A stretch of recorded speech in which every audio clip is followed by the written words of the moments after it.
Coral মাছ ভুনা এভাবে করলে খেতে ভীষণ মজা হয়। এই কোরাল মাছ ভুনাটা আমি যেভাবে করেছি সেটা আজ আপনাদের সাথে শেয়ার করছি। আসসালামু আলাইকুম এভরিওয়ান, আপনারা কেমন আছেন? আমি আলহামদুলিল্লাহ ভালো আছি।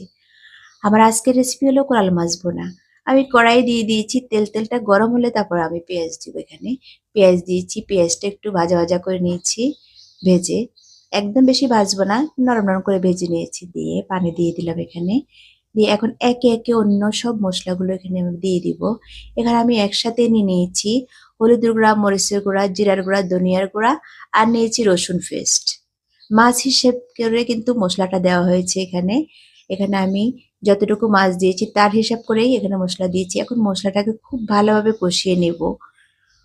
হলুদের পরিমাণ অবশ্যই একটু করে ঠিকমতো হতে হবে। দিয়ে দিয়েছি লবণ। আর আমি এখানে একটু ঝাল ঝালে করবো তাই মরিচের পরিমাণটা একটু বেশি দিয়েছি। আপনারা যতটুকু মরিচ খাবেন, ঝাল খেতে পারেন ঠিক সেই অনুযায়ী মরিচটা দিবেন।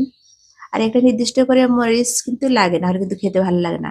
আর আমি মাছটাকে আগে ম্যারিনেট করে রেখেছিলাম হলুদ, মরিচ, লবণ দিয়ে আমি কিন্তু আগে ম্যারিনেট করে রেখেছিলাম।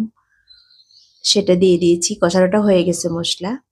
এখন এই মশলার সাথে মাছগুলোকে খুব ভালোভাবে কষাবো। চুলাটা হিটটা একদম কমিয়ে দিতে হবে। দিয়ে আস্তে আস্তে অনেকটা সময় ধরে মাছটাকে কষাবো উল্টে উল্টে। একটু ঢাকনা দিব। দিয়ে মাঝে মাঝে আবার একটু উল্টে দিতে হবে, খেয়াল রাখতে হবে যেন পুড়ে না যায়। এই যে মশলার সাথে খুব ভালোভাবে মিশিয়ে দিচ্ছি। দিয়ে তারপরে এখানে পরিমাপ মতো জল দিব। কষানোটা বেশি হতে হবে, কষানোটা সুন্দরভাবে কষাতে হবে। এই যে আমি ঢাকনা দিয়ে দিয়ে দিয়ে কিন্তু একটু পর পর উল্টিয়ে দিচ্ছি। এভাবে করে আমি অনেকটা সময় মাছটাকে কষালাম। এরপর এখন দিয়ে দিচ্ছি পানি, দিয়ে দিচ্ছি পরিমাপ মতো। জলটা আমি এখানে খুব বেশি দিব না, মাছটাতে মাখো মাখো জল রাখবো, তাহলে কিন্তু খেতে ভালো লাগবে বেশি। আর ভুনাতে মাছের ঝোলটা বেশি ভালো লাগে না, এই কোরাল মাছের একটু ঝোল ঝোলটা ভালো লাগবে না, একটু বোনা বোনা হলে কিন্তু বেশি ভালো লাগে খেতে। এই যে একদম রান্নাটা কিন্তু আমার শেষের দিকে হয়ে আসছে। ভীষণ সুন্দর একটা কালার আসছে। আর গ্রানটাও অনেক সুন্দর আসছে। এভাবে ভীষণ মজা খেতে, অনেক বেশি লোভনীয় হয়েছে দেখতে। আপনারা এভাবে একবার ট্রাই করবেন, ইনশাল্লাহ ভালো লাগবে এভাবে খেতে। আর কোরাল মাছ কিন্তু আমাদের সবারই পছন্দের একটা মাছ। এই মাছটা কিন্তু আমরা সবাই বিভিন্নভাবে রান্না করে থাকি। এভাবে একবার বোনা করে দেখবেন, ইনশাল্লাহ অনেক ভালো লাগবে। আর আমার রেসিপিটি ভালো লাগলে অবশ্যই আমার কমেন্টে বলে যাবেন।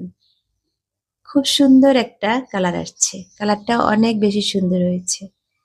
আমি চেষ্টা করি যে রান্নাটা ভালো হয় আপনাদের সাথে শেয়ার করতে।